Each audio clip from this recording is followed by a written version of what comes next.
You're transmuting doubt in the costume of effort. You are transmitting doubt through the costume of effort. Wow. So this is my download for today while I was working out. We often think that effort is the physicality of this reality because we've been trained. Come on, throat chakra. We got this. Because we have been trained to believe that doing equates to success, right? So when you become a doer, you become a great employee, you become a great mental slave, you become a great obeyer, you become all of those things, right? Because the doing of this reality requires people to show up in the physical form of themselves. Not that you can't use that as a boomerang to get you to a certain space. However, when you're cloaking, all right, your efforts, it creates this doubt because you don't trust the internal process, because you're too focused on the external action, all right? Which in return equates to doubting the quantum field and, of course, your own power, right? So we've all been trained from the jump, as soon as we came out of those pum-pums, that you yourself had to depend on everything that was external, right? So now you have all of this program that has been seared within your subconscious mind, that has been seared in your nervous system, that if you are not doing or acting, you are not performing. Therefore, that equates to you not receiving the desires of your life. However, you can work your ass off as much as you want, and you will be in the same position, doing the same thing for 30 some years, but verbally always speaking about how you want to change, how you want a new relationship, how you want this, maybe a vehicle. I don't know. Everybody has their own materialistic external aspects of themselves, right? But you sit back and say, why isn't this shit working? Because I'm doing the affirmations, I'm doing the vision boards, I'm following meditation. This is a program, all right? This is not about doing all of these external things that, yes, will help you, but this is all you being aware of the programming within yourself that is on automatic pilot. Because I can sit here and affirm all day long that I want to be a millionaire, but my reality is obviously showing something different. And if it was that easy to just do vision boards and affirm, everybody and their mama would be millionaires, right? Or billionaires. This is about your energetic field and being able to trust the unseen aspect of life. Just because you can't see it does not mean that it does not exist.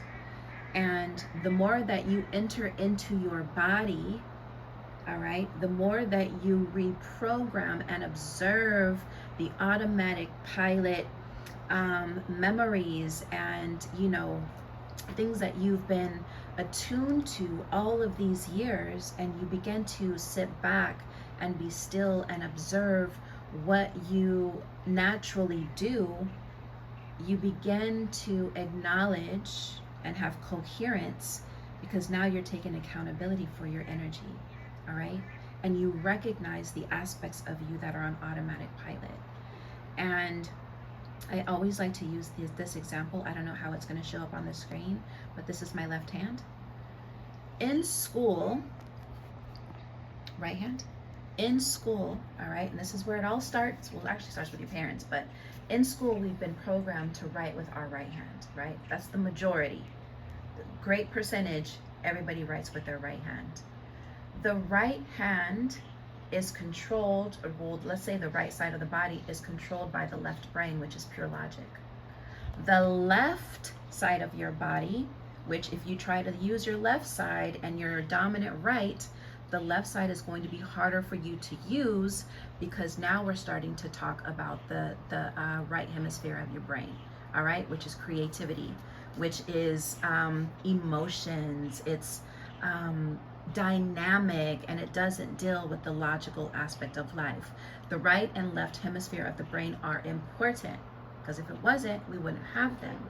However, being able to balance out these aspects of yourself is also important, to not only have the left side logic be dominated, all right, because this is the part that wants the movement.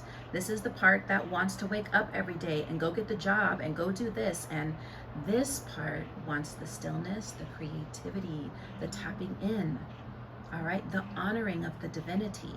Not that this is not honoring the divinity, but there's just a shift in energy from this aspect, right, from the left side of the brain. So in school, they teach you to write with your right hand, mostly because it's controlled by using this. So every time you go to try to brush your teeth with your left hand, write with your left hand, you're going to notice you are going to struggle, because now you're starting to use the right side that's not as dominant. Okay?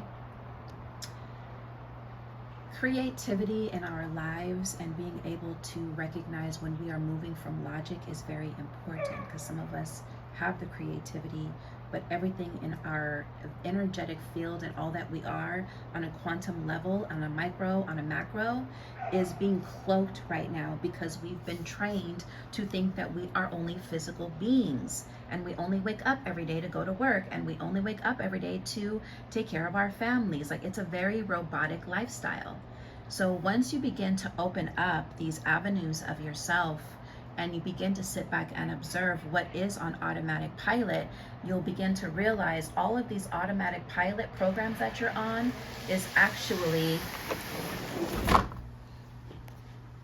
your parents, society, school, people that you've allowed into your energy field to try to tell you that you're something, and whatever things that you've believed about yourself.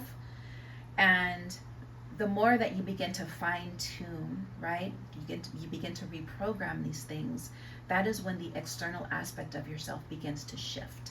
And it begins to witness, because I always say the universe is, it's your sugar daddy, right? Like I always say, it's your sugar mama, it's your sugar daddy. Whatever it is that you want, baby, at whatever degree, it's going to give it to you, you know? And you can't be mad at anybody else about your life just because you weren't taught these certain aspects of yourself, you know. And being able to be present and surround yourself through people who are in this awareness of themselves is crucial and important. I always say, if there's something that you want to learn, go to where people are already living that reality and then feed off of that, you know. So yeah, we wake up sometimes on this automatic pilot every day, and we're okay with it, you know. And it's just, it gets old, and you have to begin to see yourself as vibration. You have to begin to see yourself as a frequency, and you have to begin to witness yourself throughout the day on how you're moving, you know, and take conscious thoughts and awareness to be able to, and it doesn't even have to be anything expansive or grandiose. It's even that small, a mustard seed, all right? As small as a mustard seed of awareness that begins to create this wave and collapsing of a wave, to where if you stay there long enough, you're going to begin to channel a different aspect and reality for yourself in this quantum field. It is so powerful. So, you know, oftentimes we do cloak things and thinking that the doing is, you know, what it is, but then really it's we create doubt because we're not trusting our inner selves and that inner process to take its form. So we begin to live more in this physical realm of ourselves, which is fine if that's where you want to be. I always say that, live your life, you know, but there's other parallels of experiences that are already there for you, waiting for you to show up and say, yes, I am dynamic, and I do want this, and I am this, and claiming it. All right? Have a beautiful Friday, Venus Day.